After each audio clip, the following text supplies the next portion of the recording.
Hello and welcome to the first Anime Brain Freeze episode of 2018. We are your hosts who will never stop until they drop. I am John. And I'm CC, and this is the show where we review all the anime series from the previous season we did and didn't watch start to finish. I hope all of you out there were treated well by the new year so far. John, how about you? It's been going pretty well so far. Okay. Mixed bag for me, but let's hope it just stays alright. Or better than 2017, at least in some regards.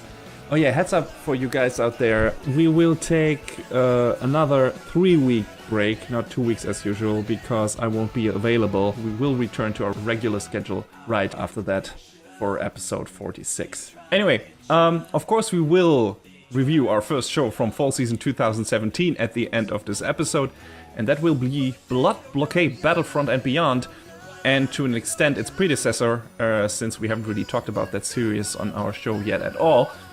But first, since it's the start of a new season, we of course have to highlight the premiere episodes we checked out in the past 2 weeks of all the new anime series that have started. And we do that in a few moments in our sneak peek. Don't go anywhere, we'll be right back.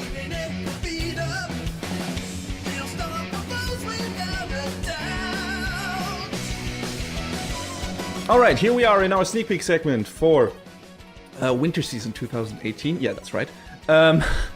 And John and I just did the count, and apparently I have checked out a few more shows than he is. So, as per usual, the one who has more shows starts rattling off a few in a row. So let's just get my Insta drops and new seasons of continuing series out of the way. And start with my first drop, Grancrest Grancrest Wars, I think it is. A super generic fantasy anime about mages whose magic manifests itself in special crests on their hands. But those crests are also symbols for rank and status in this world that the show is set in. And you can also steal crests from other people and add them to yours to make yourself more powerful and give you more wealth and stuff like that. So this is apparently an adaptation of a manga / light novel / pen and paper RPG series. And, you know, why not hit all those checkboxes while you're at it? So, the first episode, you know, was just too by the numbers for me. And the action didn't look particularly good either. Also, the two main characters weren't too exciting. So, yeah, that's a drop. Not much more to say about it. You know, especially considering I already have 2 anime this season in a somewhat classic fantasy world that I will definitely watch. So there is no need for a third one that seems just all around mediocre, at least judging from its first episode. Anyway, let's continue. My next drop is Hakata Tonkotsu Ramens. Oh, really? Yeah, you checked that out too? Yeah. All right. Yeah, well then, please talk about it, and I'll tell you why I dropped it. Okay. So it's basically a story that takes place in Fukuoka. Seems like, you know, regular peaceful city, but there's crime everywhere. One of the things that little factoids that they drop about this version of Fukuoka is that the population is 3% hitmen and hired guns, which that seems like a lot. Not gonna lie. Yes, I think so. I mean, considering they have a special organization that is only, you know, tasked with contracting and hiring killers and, you know, giving them the jobs.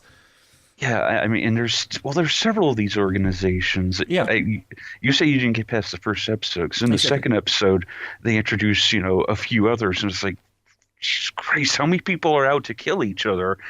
But, you know, there's more than just, you know, these guys who are, you know, out to kill because you told them to. There's ones who are like, oh, I want you to get revenge on whatever this thing that happened to me. So, because there's a scene in the second episode where it's like, oh, this guy hired me to punch you in the face because you punched him in the face. Fair. Yes. But yes, Fukuoka is home to professional killers, detectives, informants, revenge seekers, those who are skilled in torture. And according to an urban legend, there's even a killer of professional killers in the city. Whoa. Mm-hmm. The story follows this detective Zenji Banba, hitman Lin Xiangming, and this newbie hitman Saito, who just keeps having bad day after bad day. Yeah, who seems like a regular office worker who, starting out a new job. He's just gonna be a fucking hitman for some reason. He gets mistaken for someone else, almost gets tortured, gets released, gets paid for the work that he didn't do. Oops. Wakes up the next morning in a hotel bed next to a dead woman's body, and oh no. Shit happens. So, I mean, I feel like this could be kind of interesting, just having all these hitmen and hired guns who serve different purposes, more or less conflicting with each other. I don't know. What did you think of it? Obviously, you dropped it, but... Yes. The problem is I recently watched a show that has kind of a similar setup, and that was Gangsta, which was more in a kind of small town setting, but, different crime syndicates all, fighting against each other, basically, or different hitmen fighting against each other. And I liked that show, but, that tanked, and Manglobe went under soon after. So, yeah, the characters weren't like unsympathetic or anything, but I don't know. Nothing about that first episode got me necessarily hooked. I mean, the characters seemed cool and everything, but it was like at the end I was like, I got so much other stuff to watch. I don't know if this episode gives me enough to warrant to keep on watching. Especially, since I've seen a show not so long ago that was dabbling in that. It was just nothing that screamed to me, oh God, I gotta keep watching this. Even though it's a satellite show, and, I've done a lot of shows that I like, but I don't know. It didn't keep me hooked. That's all. Not particularly fault of the show or anything. Maybe I wasn't paying enough attention, but I can barely remember until you just mentioned the basic plot points who was in that show. So, and what was happening. So I guess that's saying enough. Fair enough. But considering if you stick with it, and if you say, oh man, the story goes places, then I might come back to it. I don't know, but for now it's a drop. Okay, all right, next drop, the Junji Ito Collection, which is an anime adaptation of a collection of short stories by the famous horror mangaka Junji Ito. And boy, did Studio Dean fail to establish any kind of suspenseful or threatening or exciting atmosphere in this first episode. Like, wow. Whoops. Nothing about this show felt scary or moody or creepy. It was just weird. It looks bad. It's not funny, even though it was definitely trying to be. And yeah, then after this first short story is over, like it's 2 short stories in one episode. After the first one is over, we get a super short second one that just in terms of its length has no fucking chance to even work as an anime adaptation, at least of a horror story, even if they had put some work into it.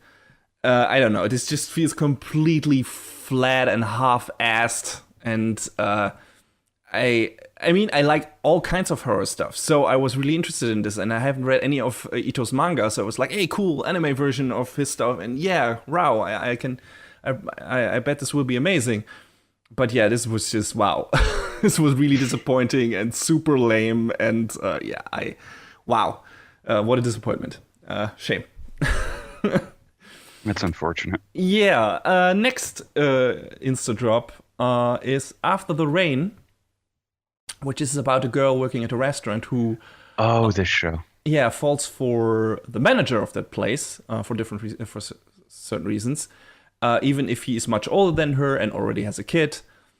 And there's nothing really wrong with that show. It's funny, it's well animated, it has sympathetic characters, and considering the subject matter, it feels surprisingly icky, I guess. Really? Yeah. Because back before it started airing, I looked at the show, I was like, oh, this could be interesting. 19-year-old falls in love with 45-year-old. Yeah, that's what I was thinking. I was just checking it out on account of several people mentioning how good it looked. But I had the same reservations that you had. But the first episode was really sweet, and all of those people felt really nice and relatable and everything. So I don't know. Maybe you should check it out. It might be up your alley. But just for me, straightforward romantic comedy is not my cup of tea and not what I'm looking for in anime. It's just not my genre. That's all. It's a perfectly fine show, at least from what I can tell from its first episode. Super serviceable, fun, well produced, and everything. But it's just not for me. Unless there's a hook or that appeals to me for some reason. Special setting or whatever, or certain special character traits or whatever. And that just wasn't the case in this show. That's all. But probably not a bad show. Next one, and I know you checked this one out too, is Pop Team Epic. And the only thing that I have written down in my show notes for this is, what? It truly is a series that defies description. Yes. Like, I mean, with something like TQ, granted, it doesn't really have a strong overarching narrative, but, it at least has a setup. With this, it's just like, all right. Reference gag after reference gag after reference gag after reference gag after nonsense after nonsense after nonsense after nonsense. And there's just something so oddly brilliant about it. I don't know. But I watched the first episode, I was like, what? It's very gung-ho about its craziness and, it's nonsense. And something drove me to watch the second episode, and I'm sure that same something will drive me to keep watching it. If I watch it to the end, I don't know how to review it, because it's nonsense. Yeah. It's complete and utter chaos. I mean, you will probably be the person who has to try to review it if you if you make it through the end. I don't know what I'll say. Yeah, we'll see. Good luck with that. I mean, there was one gag in that first episode that, or reference gag that I got. The other ones flew over my head. But that one was good. It was just like the rest. I was just sitting there. What is going? What? Who? Why? Why are these two girls talking like grown men? What is going on? I just. No, I think this is too crazy even for me. And I mean, yeah, I just didn't get it. I know this is like one, or what was the other joke they made? Was this a 3-panel gag manga? Usually, that's the origin of this. Yeah, or a 4-panel, yeah. Yeah, and the gag in the first episode is like evil Ministry of Shadow people, saying, they thought we couldn't turn this 3-panel gag manga into fucking anime. We will prove them wrong, or shit like that. I don't know. I think he was more like, there's no way they could make this happen. And you just see tall girl and small girl kind of limping away. See, I didn't even get that. So, and then, they start the episode over just, with normal voice actress this time. And I was just... quote unquote normal? Yes. Normaler? I don't know if that is a word. But I was thoroughly confused. That is my review of the first episode, and yes. So I hope it will bring you much enjoyment. I'm dropping it for my own sanity's sake and everything. All right. Okay, now we get to my second seasons or series continuations that are happening this season. The first one is Yowamushi Pedal Glory Line. Which sounds dirtier than it actually is, which is by now the 4th season of the popular Shonen Bicycle Road Racing series. I've mentioned this show before on one of our sneak peeks when New Generation started, and which was the 3rd season. And I'm, as usual, looking forward to more Yowamushi Pedal. It's just, one of the most fun sports anime I've seen. And maybe after the season, I will finally review all existing seasons of the series. Like we did with Symphogear, though I have to think of something for John to do, because that would be a whole damn lot of only me talking about anime, even more so than usual, and nobody wants that. But we'll cross that bridge when we arrive there. For now, more bicycle racing and the main character loudly singing the OP song of his favorite magical girl anime to power himself up on the final sprint for the finish line is what I expect and hopefully get from that show. Season 2 of Nanatsu no Taizai, or Seven Deadly Sins, not to be confused with Sin Nanatsu no Taizai, or Seven Mortal Sins, which for some reason is a show that exists and is about something completely different. Also not to be confused with the upcoming Nanatsu no Bitoku, because, now we need a show about the 7 heavenly virtues that's just loaded with fan service. What? I wonder if that is the follow-up episode to that other. I think it's supposed to be, actually. Yeah, you say fan service, and that's what I'm... because that's all that other show was. I mean, there's enough fan service in my 7 Deadly Sins too, but still. Anyway, yeah, this show is one of the fantasy anime I mentioned earlier that I would definitely keep on watching. I love the first season. It's classic shonen action, very reminiscent of early Dragon Ball for me. The main character is kind of a mix between Goku and Muten Roshi. Make of that what you will. It's about a princess fleeing her kingdom because it was taken over by its holy knights, or order of holy knights. She tries to enlist the help of a group considered to be the strongest knights in the kingdom, or formerly considered to be the strongest knights in the kingdom, until they were accused and persecuted for a crime they allegedly committed against the kingdom. We had the first season, then a 4-episode mini-season called Signs of a Holy War, and now the second season picks up immediately after those. And I can't wait to return to this world. There's lots of fun characters in that show, some really cool fights, somewhat underused setting for classic shonen series. Knights, not, classic knights with Arthur and everything, not that usual for that kind of show, I think. It's not a powerhouse like My Hero Academia, Hunter or Attack on Titan, but I would rank it on the same level as Magi, another series by A1 Pictures, with a kind of unusual setting. So yeah, if you like that show and early Dragon Ball, maybe give this one a chance. Although I would recommend you watch the first season. There is an episode 0 for the second season that recaps pretty much everything that already happened. But it leaves out a lot of the cool character moments and fights and everything. So, per usual. But Seven Deadly Sins is a great little shonen anime with cool action, cool music, cool setting and everything. So, yeah, recommended by me, Shonen Fanboy. And the last one of my rattling of shit that I watched, serious continuation, is Overlord Season 2. So this is a Madhouse show, which is based on a light novel. And on the surface, this is the worst kind of isekai smut you can think of. No, really. But what made me stick around for the entirety of Season 1 were its fun characters and the way the show is having fun with its RPG mechanics. So basically, this is about a guy with the nickname Monga playing a deep dive RPG like SAO that is at, death's door. Not he, but the RPG. They are about to shut down the service and everything. And all his friends have already abandoned the game a while ago, and he's the last one around, walking lonely through the halls of their castle and everything, reminiscing back to the olden days and stuff when things were still fun.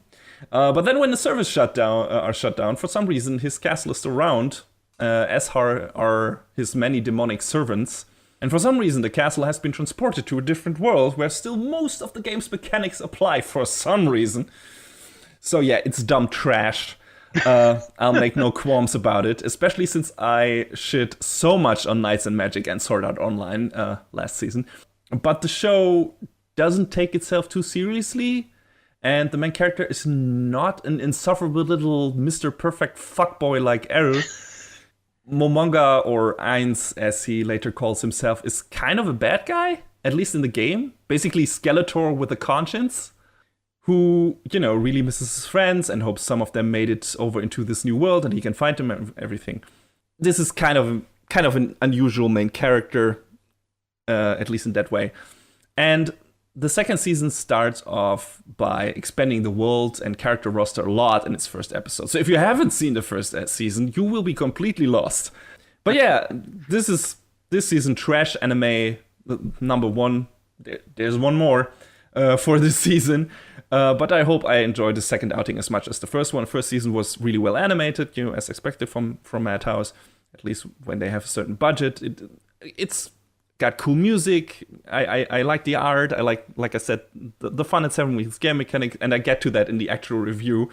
But I had to really laugh at certain elements of that show, just because of the game stuff. It's very violent. Just be warned about that. Not as violent as another show I'm going to talk about later, but still. I am aware it is trash, probably one of the worst isekai trash, but the characters are what keep me around mostly for this.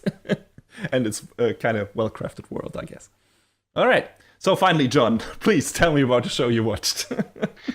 Show that I watched and probably gonna drop is Toji no Miko. Katana Maidens. Oh, yeah, right. No, the Japanese title didn't ring a bell, but now, yes. Yes. So this show is all about these girls who are trained to be basically sword maidens, which, on the surface sounds really cool. The series opens up with a bunch of these girls participating in this inter-school tournament type of thing. And when it comes down to the last match, the two main characters, Kanami and Hiyori, are about to cross swords when suddenly Hiyori jets off on her own to attack this girl, Yukari, who is one of the big leaders who oversees a lot of the Toji. And there's not much explanation at first. And Kanami steps up to the plate to help Hiyori out, and then they basically end up fleeing together and make this very unlikely duo.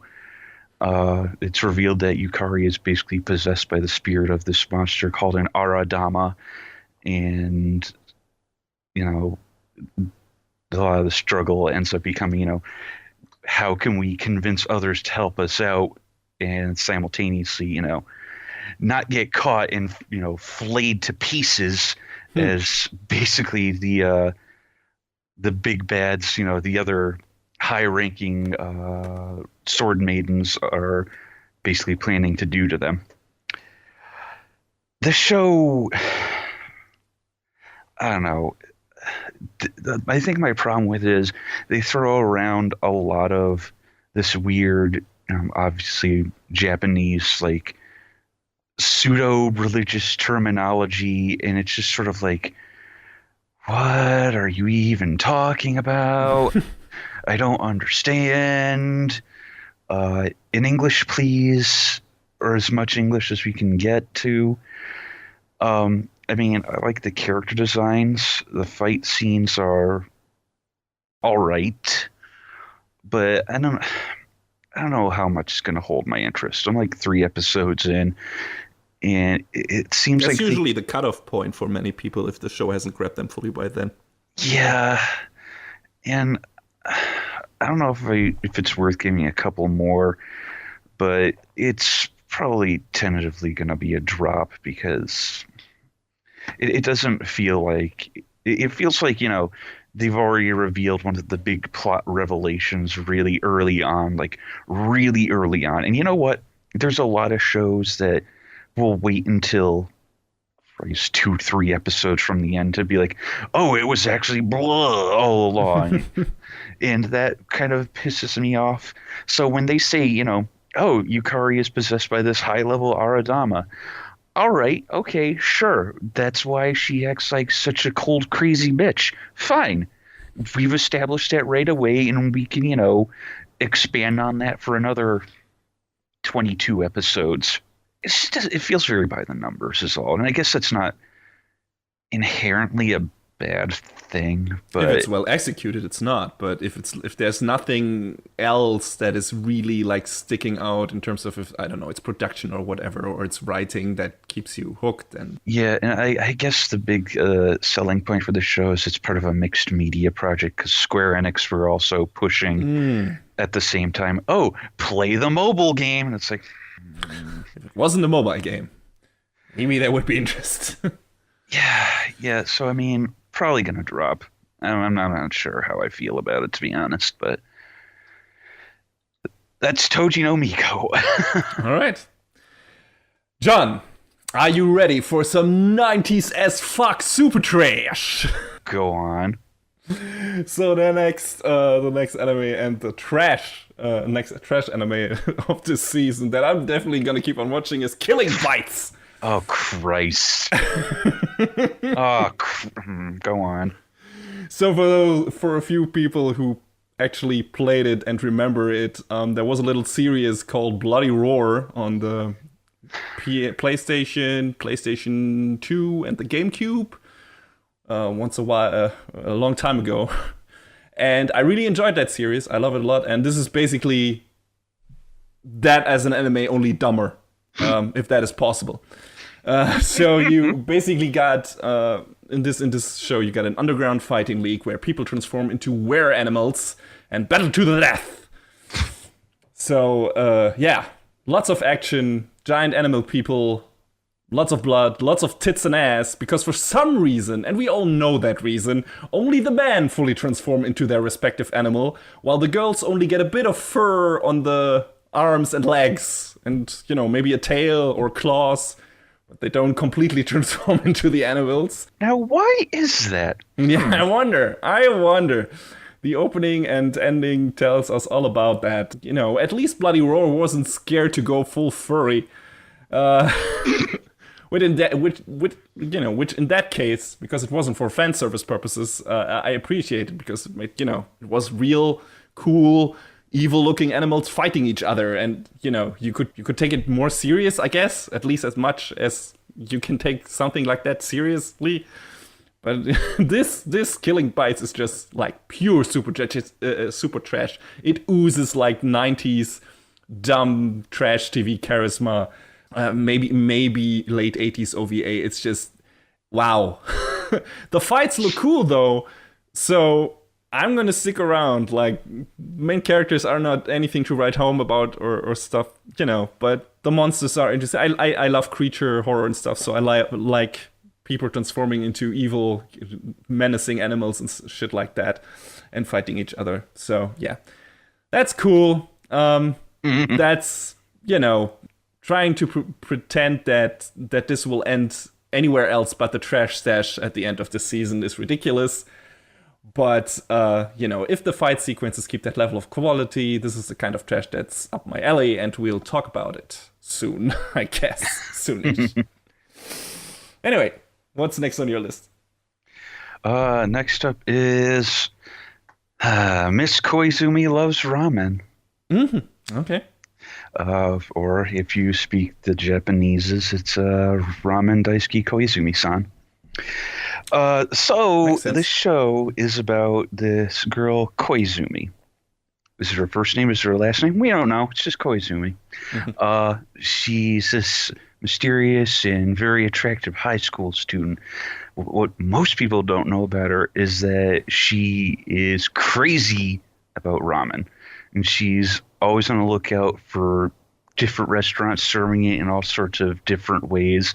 And every single day, she goes hunting for places that serve the best stuff. I don't know how you can eat it every day, man. I'm not near a ramen place, so I can't. So I'm happy when I get the chance. So there you go. Yeah. So one of her classmates is this girl, Yu Osawa, and let's do away with all the pretenses. Yu has a super huge crush on Koizumi, and she doesn't make any attempt to hide it. And she just... There was someone on Twitter who summed up this show perfectly. Do you like ramen? Do you like cute girls who like ramen? Do you like cute girls who like cute girls who like ramen? That's this show. Well, this show. I don't know about the ramen thing, but the cute girl stuff that works, right? So, I mean, this show isn't. It's not offensive in any way, but it's just very one note. So you can sort of see everything coming from a mile away. I mean, they kind of break it up in that it's not some big overarching story. It's little smaller stories of you, Koizumi, use other friends, and talking about where to find different kinds of ramen recipes to make it. I will say this though, when I was watching it the other day, I was a little upset because when I was like, oh, let's go out for dinner. I wonder if there's any good ramen places around. There aren't. See, that's what I said. I got none either. This show very successfully hits on that craving for delicious, delicious noodles. So it does as good of a job at displaying delicious food as Food Wars does. Exactly. I was about to say that it's very much like Food Wars in that don't watch it on an empty stomach. Because check out this delicious looking... And I feel like, that's obviously one of the main draws of the show, just very good-looking food. The story, if you can call it that, is very much secondary, and it's sort of, you could do without it. So, I mean, not a terribly offensive or, outwardly bad show by any means, but it's easy to give it a pass, Well, but you are not, right? I probably will, to be honest. Okay. Not surprised. I mean, I'll see how I feel. All right. So what do you got for us, boyo?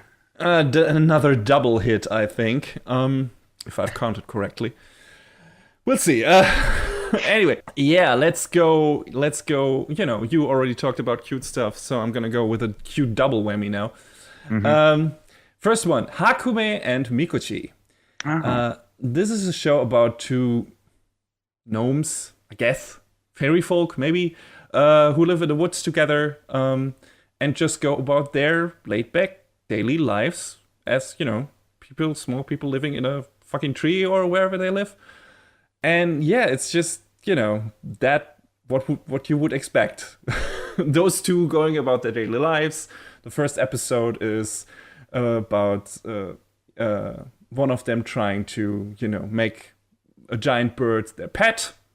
And yeah, if that happens or not, I won't spoil that. And the second episode is about them going shopping in the city. And yeah, that's pretty much it for the first episode. And usually, this kind of Iyashikei laid-back slice of life is usually not my cup of tea. But this is super cute. The characters are lovely. And, just like Flying Witch, the setting is interesting enough to, make me just want to rest in that world once a week and let the good feelings wash over me. And that is what this show is really good at. So yeah, I'm gonna keep watching that. And in the same ballpark is How to Keep a Mummy. So I guess this is the season of cuteness overload. I don't know, because if you can't deal with the overly cute stuff and Hakumei and Mikochi didn't kill you, this show will. A guy named Sora regularly gets packages from his archaeologist dad with, weird occult stuff from all over the world. But even Sora is surprised when the newest one contains a real-life mummy. Not any mummy, though. This one is only about the size of his hand. And it's way too fucking adorable. It's clumsy, it articulates in little meeps or mfs, and it's, basically turns his life upside down, and, his friends get in on it and everything. And again, it's comedy, slice of life. That is usually not my cup of tea, but Mikun is the cutest fucking mascot character I've seen in quite a while. You could probably use him as a weapon against evil people. I don't know. It's amazing. And the opening or ending, I'm not sure, hints at there being some heavier character stuff, maybe regarding Sora and his friends. Because there's scenes where you can garner that they're going through some stuff, and maybe they're gonna get some weird little demon friends too in the later course of the series, apparently. So they will probably help them through that and whatever. So yeah, it's just, setup is interesting enough. The character of Sora is sympathetic, and Kun is fucking adorable as hell. So yeah, I stick around and see what that mummy is all about. All right. John, next show you checked out. Let's stick with the theme of cute. How about A Place Further Than the Universe? Right. That's next on my list as well. Okay. So, show's about this girl, Mari Tamaki. She's in her second year of high school, and she wants to affect a change in her life. She even has like a journal where she has written down some things she wants to do, and she hasn't done them yet. One of them was go on an unplanned journey. And, you know, how often does anything like that happen to anyone? So she meets this girl, Shirase, she's this girl who has few friends. She's considered a little weird by others. And she has this obsession with the Antarctic, since it's all she ever talks about. But Marie finds herself oddly moved by Shirase's dedication. And she says that, you know, even though it's weird, even though it's unlikely, all of these other hurdles that are before them, that, you know, she wants to try and help her go to Antarctica. And it's an interesting setup for a story, mostly because Shirase's mother was part of an Antarctic expedition. And I think there's like these hints that she's trying to get down there to like either, you know, it's either reunite with her or find her, because, you know, there's been some sort of lapse in contact between the two. I think it feels like it could be a special show. It's also going, if you want to go back to Overlord for a sec, another Madhouse show this season. So yes, it looks very good. Yes, it's it a does. Very good looking show. And the thing for me is I gotta wait and see if this is more than cute girls doing cute things in the snow, because that is all the opening is showing me and promising me. The show itself, though, is, you know, saying, okay, there's this hook with the missing mother, and that is interesting enough. And, you know, the character of Mari and her, you know, her problem with actually having enough guts to follow through one of her many projects is very relatable. So, yeah, it's just, you know, I gotta wait and see. I'm not sure if I'm gonna stick with it. I have only watched the first episode. I don't know, you know, if there's actually something happening besides, you know, them having fun in snow eventually. But yeah, we'll see. I mean, part of the story is also, you know, the struggle to actually make their way down to Antarctica. Yes. Because they established early on that, hey, there's this ship that's going to be taking civilians down, but, you know, there's a whole lot of consternation about whether or not they'll be able to take high school girls and that sort of thing. So yeah. And that's the thing. I wonder how much episodes they're gonna spend on what part of the story.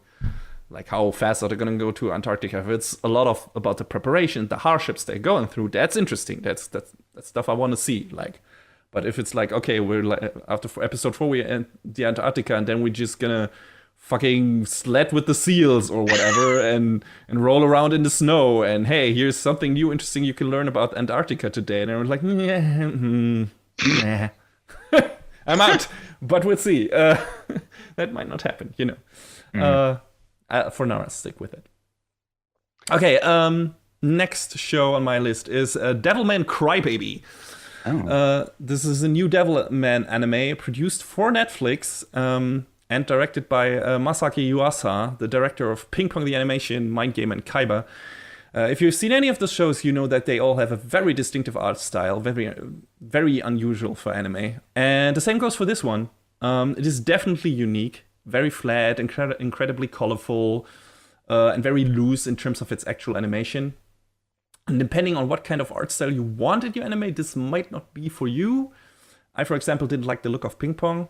But this I can get behind. It feels like kind of like this, you know, pop art painting in motion a lot of times, and I just dug it. I just dug the style.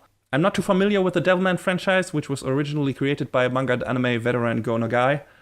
I have only seen the live-action movie, and that was really bad. Like, horrible. But I'll stick around for this one, if only for the interesting design. Be warned, though, the series is filled to the brim with sex and violence, and not the lightweight kind. Yeah, lots of monsters and everything, gruesome deaths, everything. And lots of fucking. Definitely lots of fucking. Even at least in this first episode. I can maybe it gets even more more dense later on. I don't know. So yeah, all episodes are already available on Netflix, so you can binge them if you want to and if you can handle it. But I have heard a lot of good things about the show for people who have already completely watched it, and yeah, that's why I wanna follow it all the way through, and I'm gonna. So yeah, we'll talk about it again eventually. Okay. John, what's next on your list? Let's stick with Netflix-related shows and talk about Violet Evergarden. Yes. Violet Evergarden is about this young girl who serves in this unnamed war alongside this man named Gilbert. And she, at the end of the war, she, leaves the battlefield to start a new life at this postal service, CH Postal Service, which is set up by this man named Claudia Hodgins. First time I've heard of a man being named Claudia, but, okay. It's anime. It happens. That's true. Yeah. Still, that's not my place to judge anyone's actual name, obviously, but first time I've heard, that name used as a masculine. Maybe at some point in history it has, and I'm just not aware of it. And she begins work basically as a mail clerk. She's put up with this family, the Evergardens, hence the name of the show. Because her name is Violet. Yes. But it sort of becomes apparent that she's not a good fit to stay with the family. And she, sort of, I don't know if she really becomes tired of the work that she's doing because, she has a very machine-like demeanor for a reason. Well, that's a reason that's given away in the first episode, so that's not really a spoiler. Yeah, pretty much. She got prosthetic metal arms because of a war injury, and she initially just was ready to go back to the front lines, but there isn't a war anymore. She just wanted to go back to her the major side and be the loyal dog that she was before, I guess, or that's what many considered her. Yeah, all she knew was fighting, and now she has to get actually used to a life without battle, without war, without death, and that can be really hard. So yeah, I thought this setup was really interesting, and also in a kind of unusual setting. Yeah, she wants to I guess you could say rehumanize herself because she ends up learning about a function of some of the other women in the office that basically they write letters for people who either can't write or don't know how they want to put into words what they want to say, and basically want to experience those emotions to those people to, like I said, sort of get a feel for to. I hate being wordy about this because I already said rehumanize herself, but essentially that. Okay. Yeah, she's trying to get a grasp of the human heart and human condition again. Because that is, if she ever had that before the war, we don't know. She has lost it, and she can't comprehend when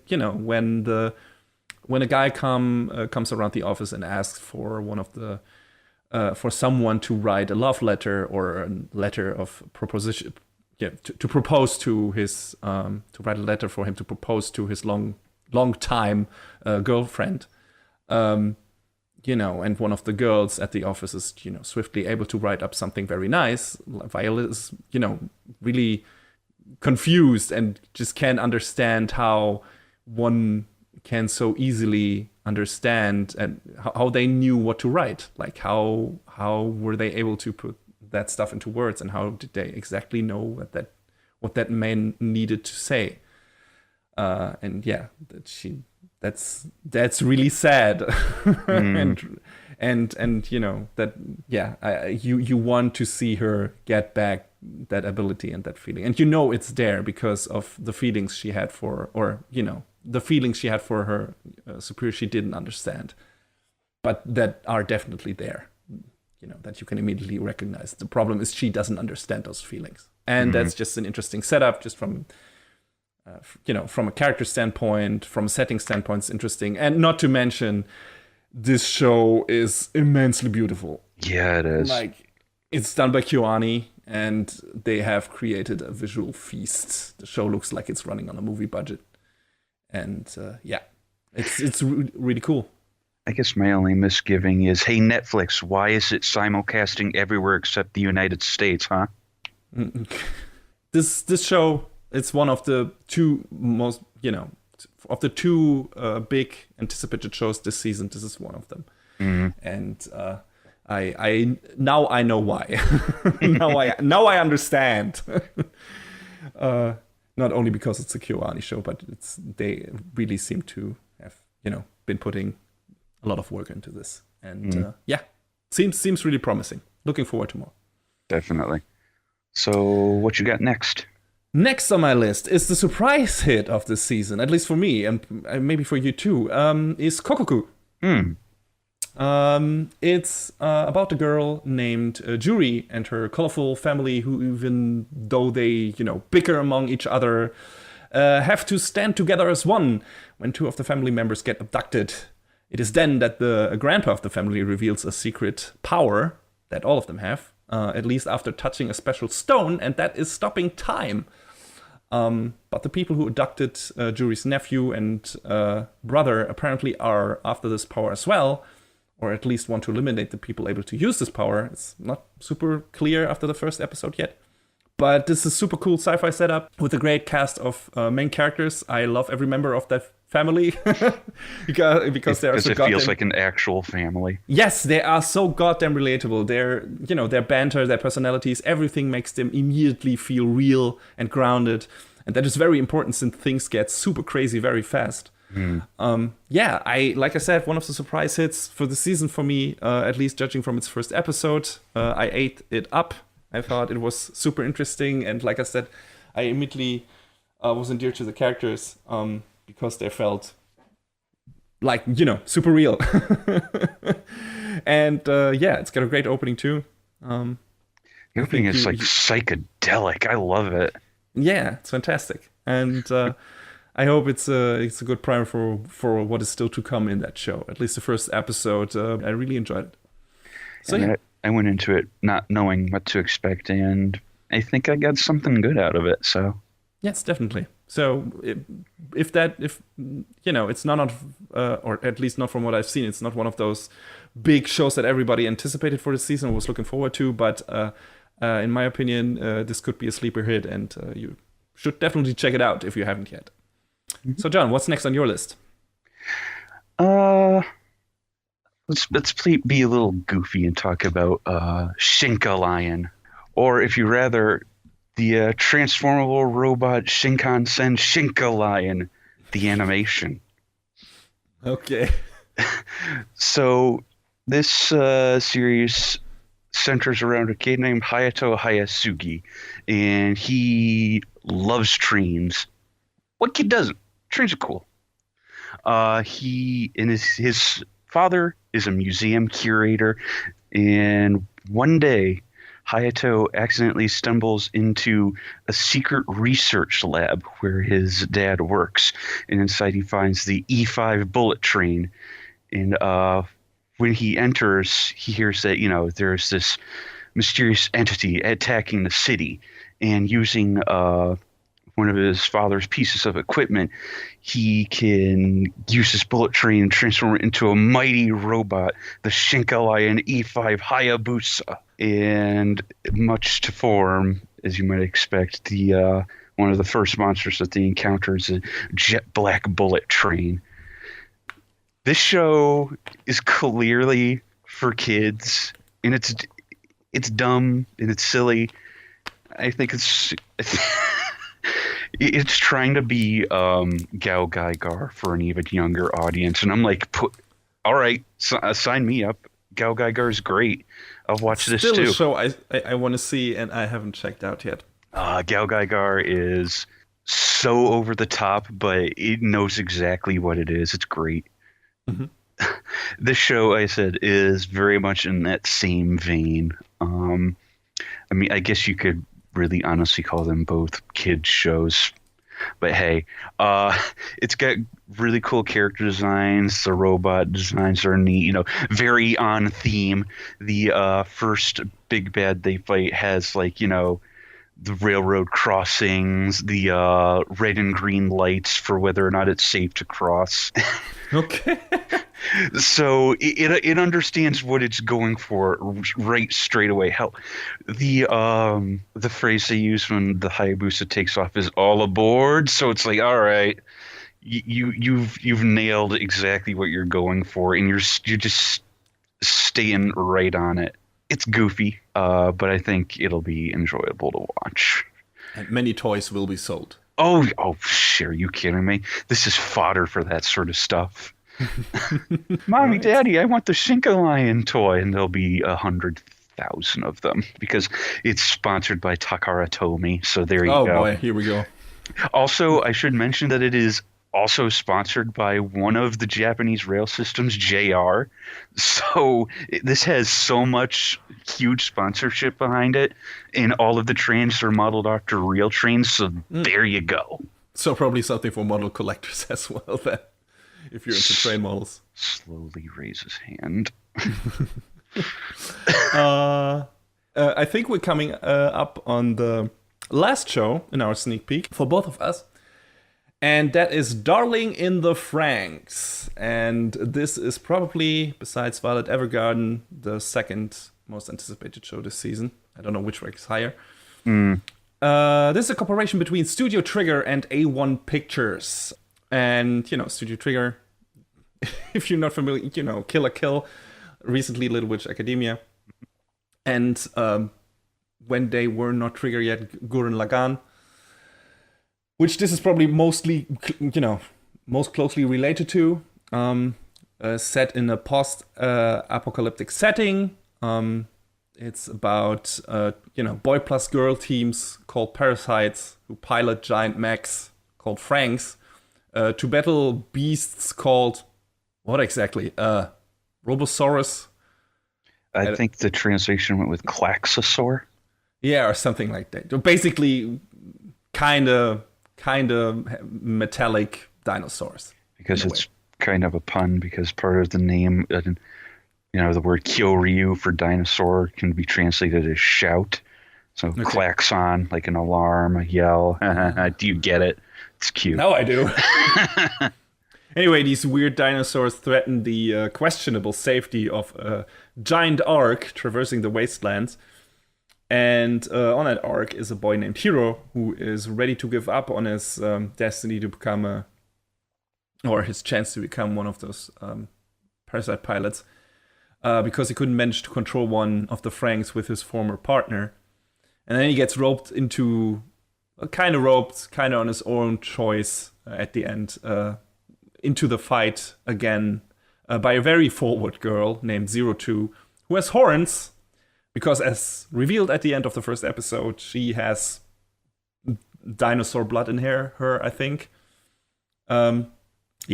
Mm-hmm. So they basically join together, pilot a robot, and become a maybe unstoppable force. I don't know. At least in the first episode, that's what happens. So yeah. Also, the system established, in this society that has control and everything already seems severely fucked up, judging from the first episode. There's there are a lot of things going wrong apparently. How the children are treated and everything, and how human life is treated. At least that's what I could gather. Didn't really feel like a nice place to live with a lot of not with many cool people. And my guess is not many of the pilots of the show will make it out of the story alive. Yeah. But as expected, this has great action. Hiroki Maishi is the action director. So yeah, this could be considered a cool mix of Gurren Lagann and maybe Neon Genesis Evangelion. We'll see. But the potential is there. We got some cool characters, cool character designs. kind of unique mech designs. The faces remind me a bit of Hero Man, the eyes and everything. And yeah, we'll see. It's definitely cool stuff. Great animation, like I said. Cool action stuff, and post-apocalyptic stuff is always interesting to me. So we'll see where it goes. I don't know. What did you think of the first episode? I think you were a bit. You seemed a bit skeptical about it. Well, you mentioned Evangelion, and I think that's very apt because all throughout while I was watching the first episode, there was something about it, and then I realized what it was. It was the edge. Okay. It seems, I don't know if I would say overly edgy, but there is definitely a lot more semblance of it there. And I mean, I guess you need to have a little bit of that when you're post-apocalyptic setting, but I won't take away from the fact that the show, looks amazing, but I'm not sure. We've only seen one episode so far. The second episode doesn't air until, as of the time of this recording, until tomorrow. So, I'll see how I feel going forward. There's a lot of that this season of me being really uncertain about, do I feel like watching this? Do I not? I don't know. So, again, I guess I'll have to see how I feel.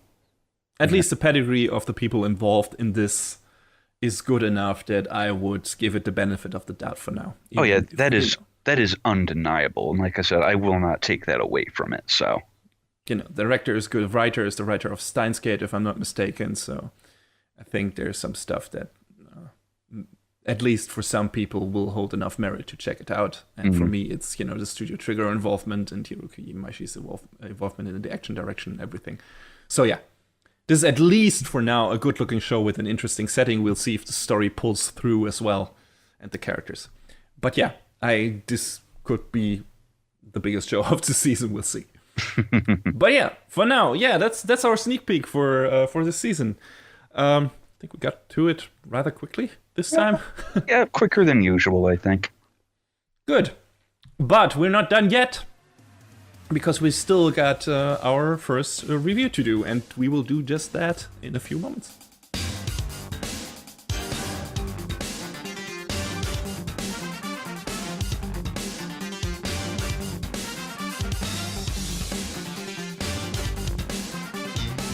So the first show on the docket this season is Blood Blockade Battlefront and Beyond. Kind of talking a little bit about both, since we didn't really have a chance to talk about the first season before now, so here we go. So the story in Blood Blockade Battlefront is that one day, New York City as we know it just vanished overnight in a mysterious fog, and now it's known as Helsalem's Lot. And it's become a place where, a world beyond imagining is connected to our reality. The balance of this world is protected by a secret society known as Libra. And Libra is a motley crew consisting of colorful characters like Klaus Reinhardt, who is a muscular and deadpan sort of guy, practices this martial art called Blood Brain Grid. Wow, that's a lot tougher to say than I thought, because I've never actually said it out loud.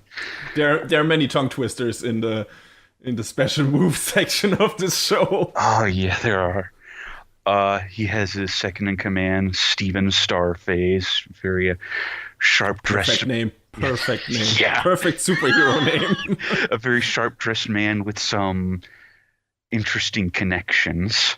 We've got Zap Renfro, this very standoffish kind of guy who can make weapons from his blood. He's just a womanizing jerk-off. Also known as Dick Suck. Yeah. this is like this. The show has these intersections when certain characters appear where you get like little information about them. On his one, it says in the bottom corner, Dick Suck for some reason. I don't know, but it's great. Well, sometimes great. Sometimes you do things, but oops.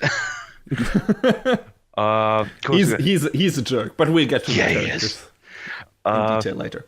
We've got Chain Sumeragi, who's this lady werewolf who who gives Zap no end of grief, and she's great. She's great. I love Chain.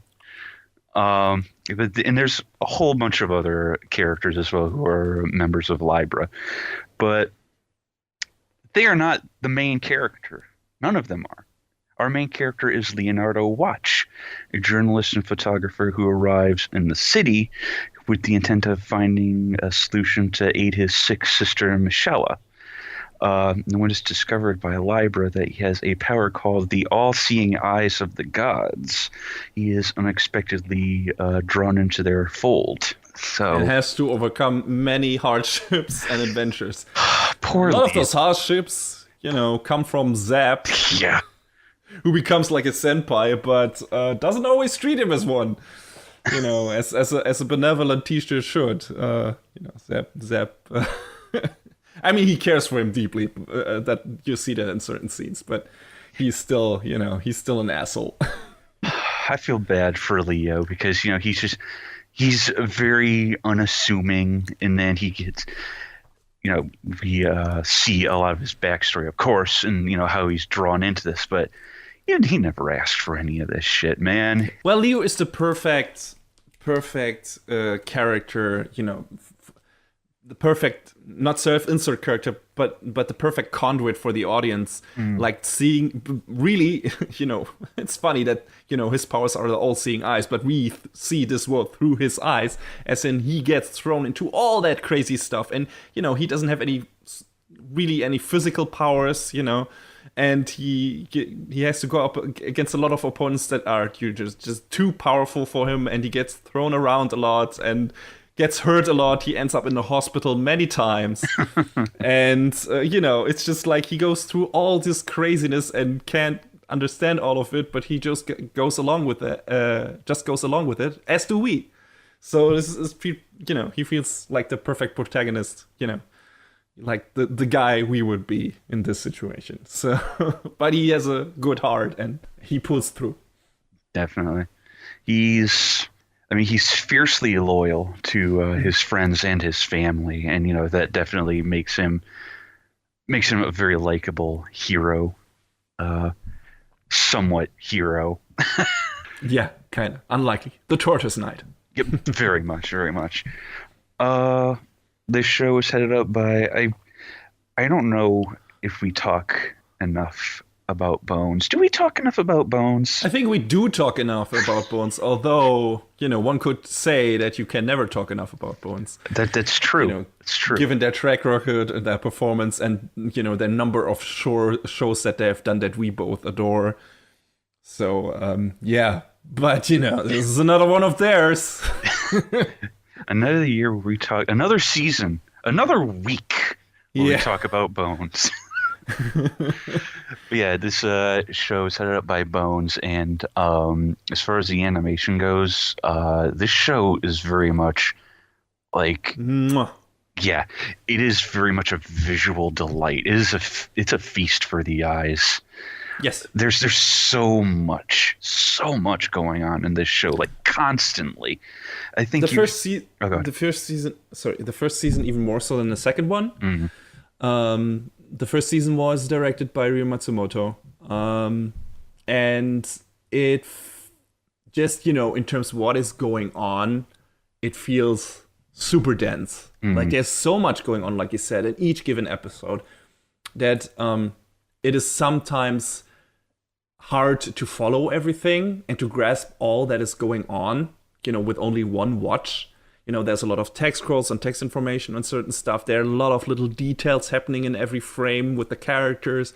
A lot of different things happening in the action scenes that you maybe don't see, and very fast, I might add. Mm. And it's very dense. It's very busy. And yeah, I'd say it's busy both. Yeah, definitely both. On the information side and on the visual side. Like, exactly. Wow. They changed directors to, the current season that just wrapped up. And it wasn't super noticeable, but I felt like I was able to follow the events of the second season much easier than the ones in the first one. Did you feel the same? Yeah, that's also because they changed writers on the second season too.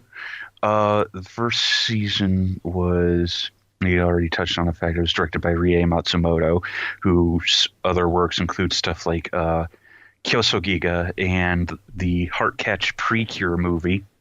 Mm-hmm.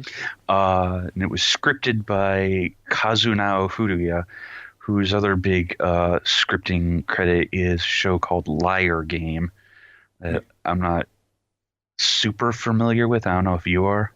No, but we should mention that originally this is based on a manga by Yasuhiro Naito, who the creator of Trigun. Yeah, Trigun and Gungrave.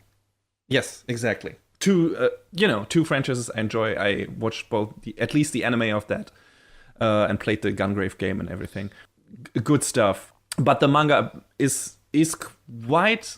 Oh, I don't know how far the differences reach in terms of certain episodes, but some of the most plot-driven or plot-related stuff, straightforward plot stuff in the anime is anime-only material. So already in the first season, they took a lot of liberties with the material. And I would say, considering that the second season is closer to the manga in certain regards, or that, at least that's what I heard, they did some good work in the first season. Because I think the anime-only stuff, which was pretty much all the stuff with the main antagonist and, the character that's related to him, the black and white stuff, that was for me the most interesting, or at least the most emotionally gripping stuff. Yeah, that was really. I felt bad at the end of that story, for both black and white. It was a really. And you're supposed to. I mean, yeah. It's a tragedy. It was a very tragic, very heartrending story. Yeah, indeed. It was very, very pulled off, and that stuff was anime only. Like all the funny, little character stories in each episode, all the stuff, where one of the members of Libra is going, has, one character arc in each episode, and Leonardo gets thrown into some weird, I don't know, caper or some weird plot of some crime organization that's trying to take hold in Hellsalem's Lot, and Libra has to stop them.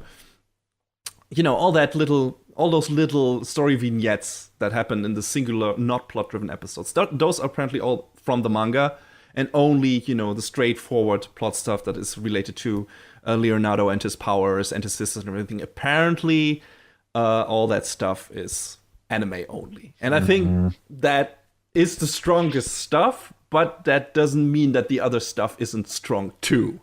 So I just want to say, I feel like, for, a lot of people saying, oh, the anime is inferior to the manga and everything. I feel like, even though I haven't read the manga, and I can't say for certain, I feel like the stuff they apparently added to the anime is very strong and really added to the material. So yeah, I mean, I agree, but I'm not quite sure how to say this just because I haven't read the original manga.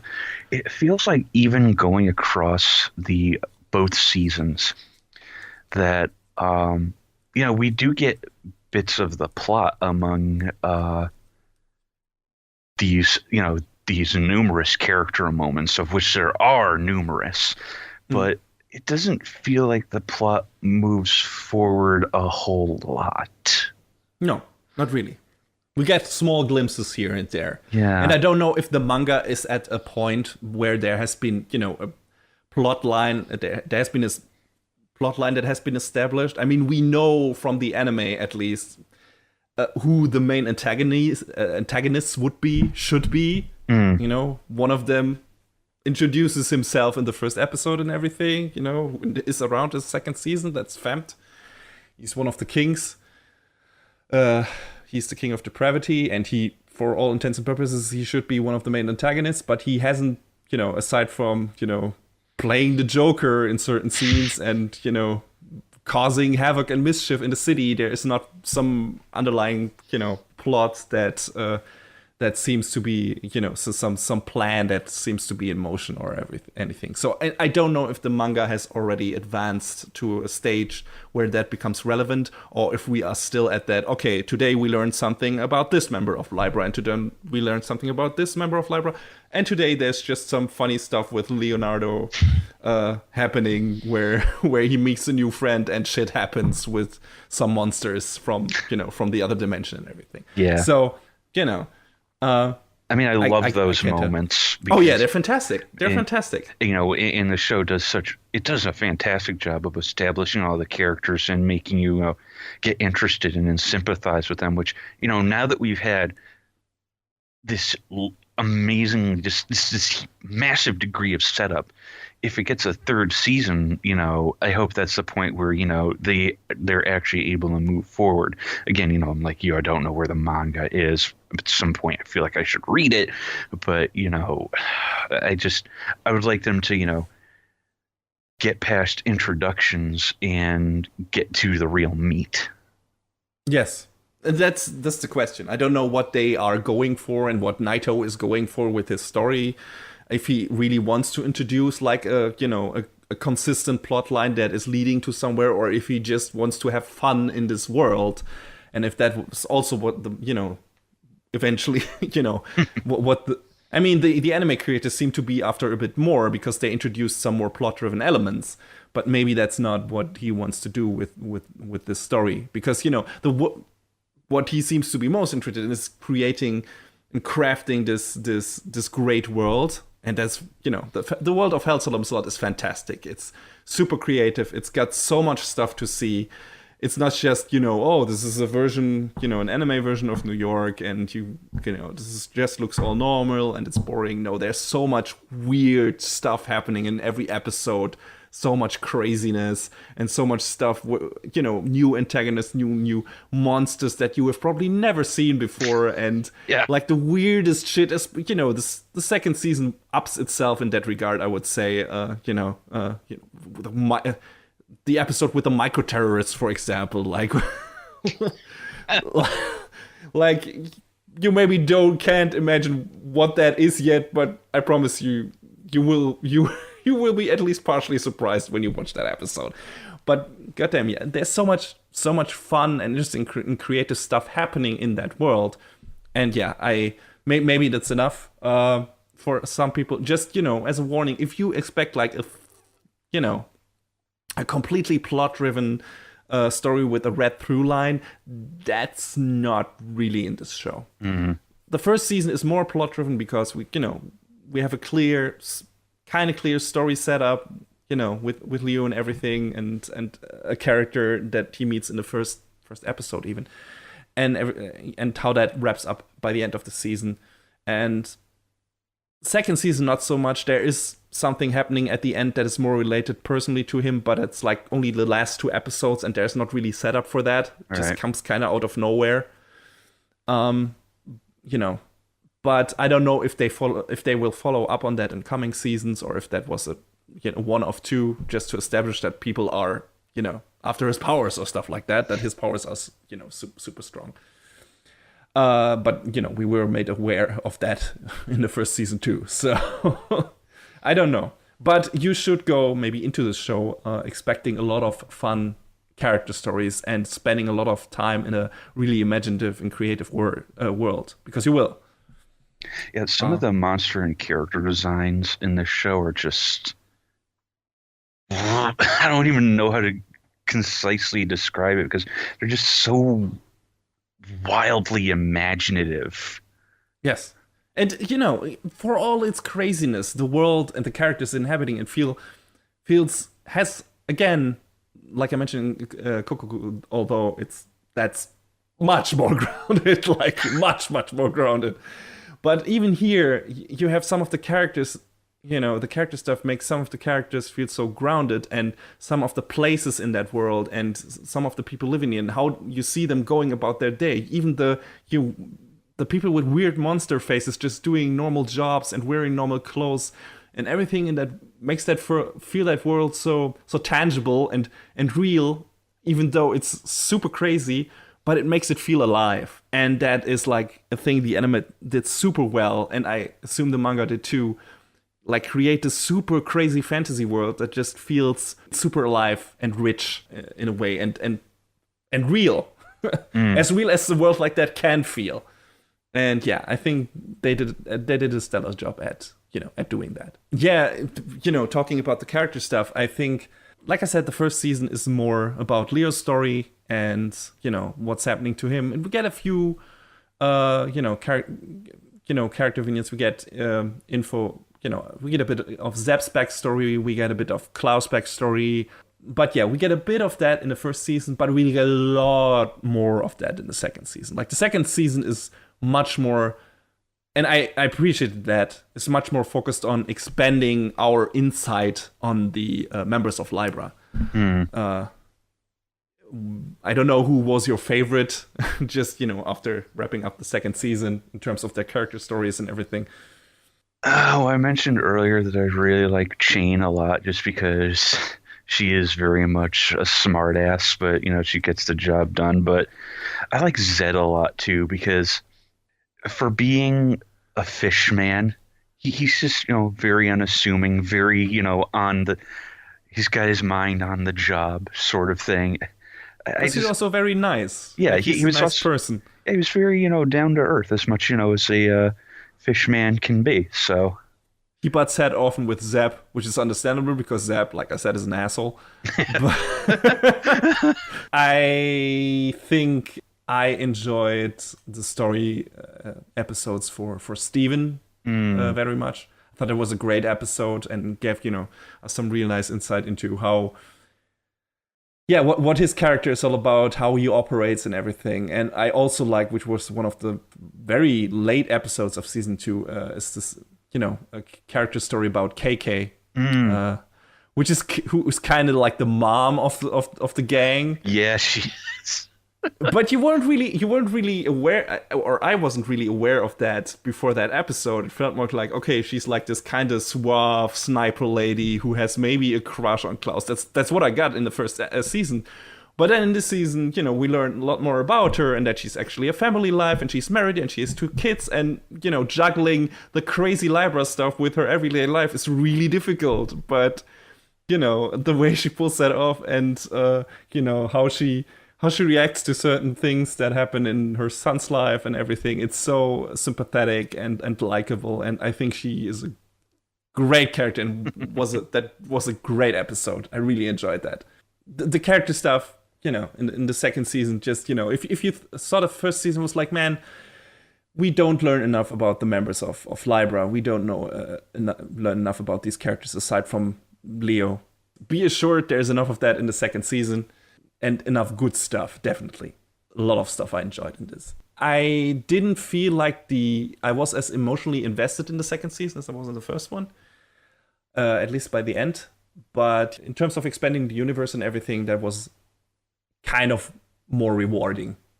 The first season was more rewarding from a plot standpoint, and paying off the setups that were created in its first episode, and the setup with Leo and everything, and the character he meets and stuff like that. That was more rewarding in that regard, and more emotionally gripping and heart-wrenching and everything. And the second season was much more rewarding in terms of learning more about, the actual character roster. So each of the seasons has its own specific merits, I would say. Would you agree? Yeah, definitely. I don't think we really talked about the crew for the second season. So the second season was directed by Shigehito Takayanagi, whose other works include stuff like Dagashi Kashi, a whole bunch of Galaxy Angel, Tokyo ESP, The World God Only Knows. And the 2 writers of the second season, Yasuko Kamo and Yoriko Tomita, as far as I could tell, it looks like at least Kamo worked with Takayanagi on other previous projects. So maybe that's why it felt a bit, I don't know, it felt a bit more cohesive with the character stories. It's hard to really nail it down, to be honest.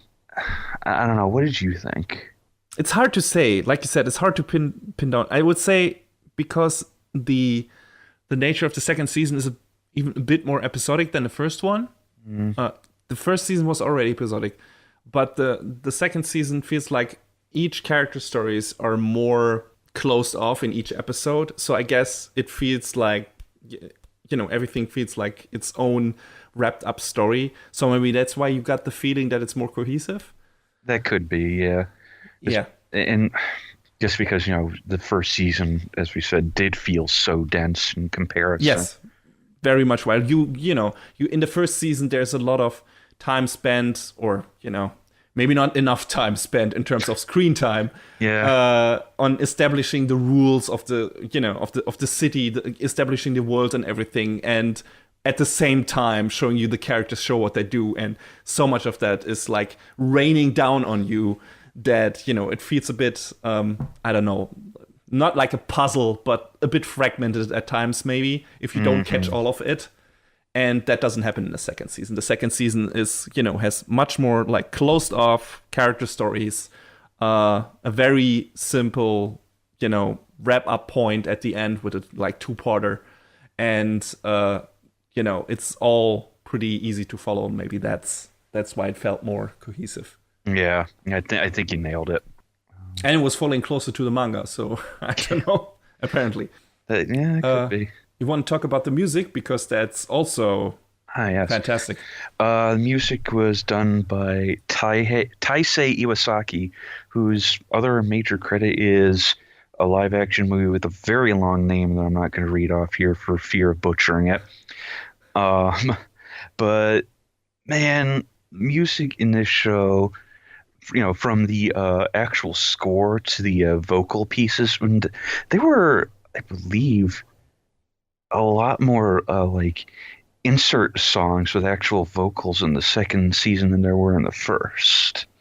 And I feel like it helped give it a bit more flavor, with a lot of these, with parts of these character pieces. Actually, I mean, you mentioned Tortoise Night earlier, and that was one of the songs used in the second season, so kind of on theme. And it feels like there are a lot of maybe I'm imagining things, but it felt like there were a lot of, in the first and second season, a lot of like different musical influences and styles in that show. Like, it feels like, okay, here is this melting pot New York, that was already considered a melting pot, but now it's that even more so with monsters in it. And, so to reflect that, you got like these different musical styles, changing depending on the episode and situation and character that's depicted in it. And at times it felt, I didn't know for a while who made the soundtrack. And at the beginning I was like, I was thinking that it was a Yoko Kanno soundtrack, because it felt a bit akin to her style. And no, but I was wrong. So but definitely this feels like a really, I don't know, very varied and super fitting soundtrack to what is going on screen. It's not too hectic, like, considering what is happening on screen, you would imagine that the music also might be very hectic music, but I don't know. It feels like it's underlining certain themes and certain moods of the show very well, and it's complementing the crazy action scenes very well. Without getting on your nerves. So yeah, I really enjoyed the music in that show, and can't wait to see what he does next, if he does anything next. I mean, he hasn't done anything in the anime game between those two seasons of Blood Blockade Battlefront, and they've been a while apart. So yeah, I wonder. I want to talk about the first ending sequence and how Sugar Song and Bitter Step is a great song, and the fact that it's the sequence is also a really good character piece, like the rest of the show, because you see all of the characters dancing on stage, and no one's dancing in time with one another. They all look goofy as hell, and it's great, and I love it. It's perfect. It fits like the characters and the mood of the show super well. And I really enjoyed the dancing ending as well. It was, I mean, the second ending, like the ending to the second season is great too. Like it's also really out there, really poppy, really colorful.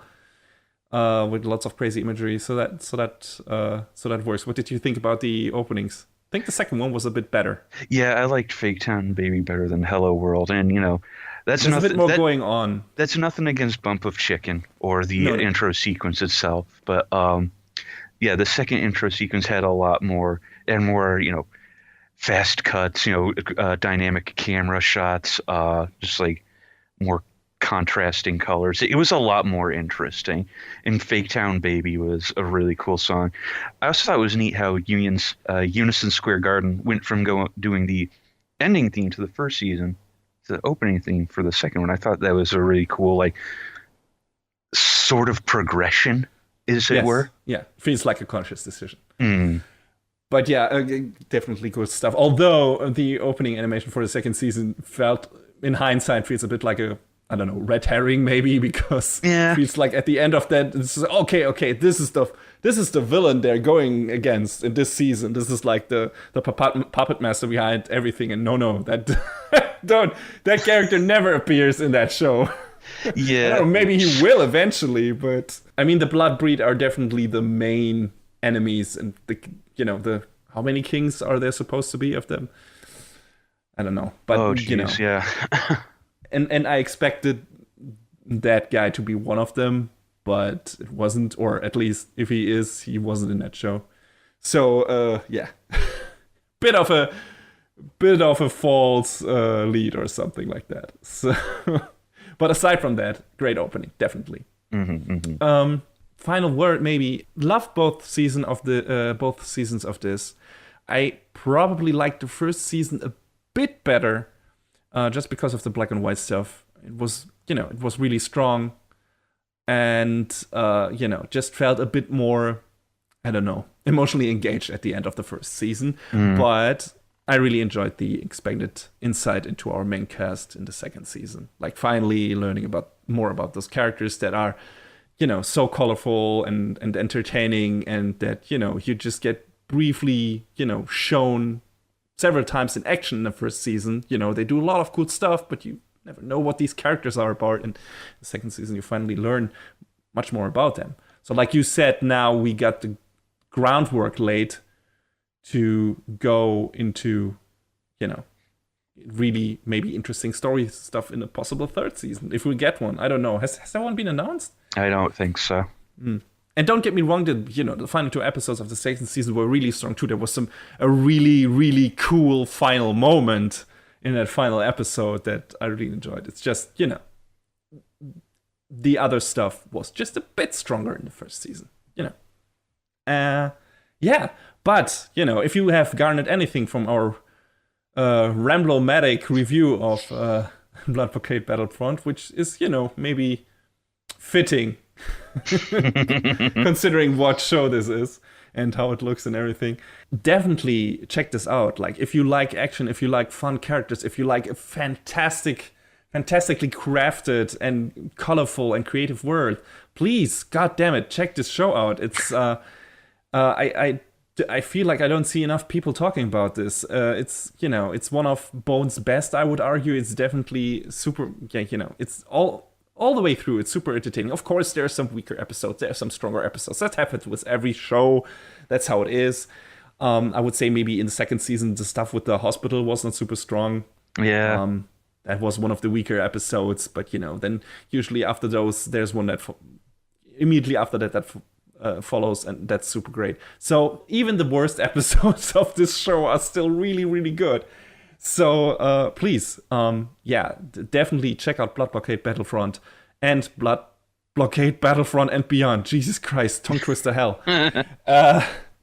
Because I think both John and I agree that this is one of the most entertaining 2 seasons of anime we have seen in recent years.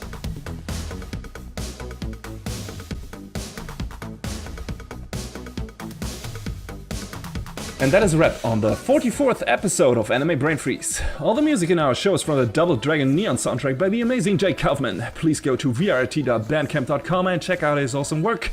Our show is available on most of the popular podcast services, but it's always worth visiting animebrainfreeze.com for some interesting articles linked in our episode release posts. Follow us on Twitter at AnimeBrainFreeze. We tweet regular updates and fun anime-related stuff there. Leave us comments and questions on Facebook and our YouTube channel, or send an email to animebrainfreeze@gmail.com. We would love to read your feedback. Thanks for tuning in. We hope you had a good time, and please join us again on our next show. Macht's gut. So long, everybody. Next time on Anime Brain Freeze. When you want to become an elite NEET, but that's just not what life has in mind for you. And the story of an unlikely hero and the terrifying villain he's destined to fight.